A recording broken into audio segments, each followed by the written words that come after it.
রাজধানীর কুর্মিটোলা জেনারেল হাসপাতালের সামনে যাত্রীবাহী বাস নিয়ন্ত্রণ হারিয়ে ভেতরে প্রবেশ করলে চাপা পড়ে একজন নিহত ও বেশ কয়েকজন আহত হয়েছেন।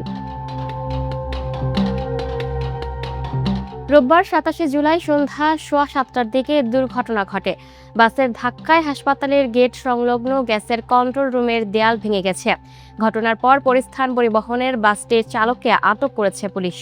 নিহত ব্যক্তির নাম রফিকুল ইসলাম, তিনি একটি হোটেলের কর্মচারী। বাসের যাত্রীরা জানান, কুর্মিটোলা আসার পর যাত্রী নামানোর জন্য বাস চালক রাস্তার পাশে দাঁড় করানোর চেষ্টা করলে ব্রেক ফেল হয়ে হাসপাতালের রাস্তায় ঢুকে যায়। বাসের ধাক্কায় হাসপাতালের গেট সংলগ্ন গ্যাসের কন্ট্রোল রুমের দেয়াল ভেঙে যায়। এ সময় রাস্তায় দাঁড়িয়ে থাকা দুজনের একজন সরে গেলেও অন্যজন বাসের নিচে চাপা পড়ে ঘটনাস্থলে মারা যায়।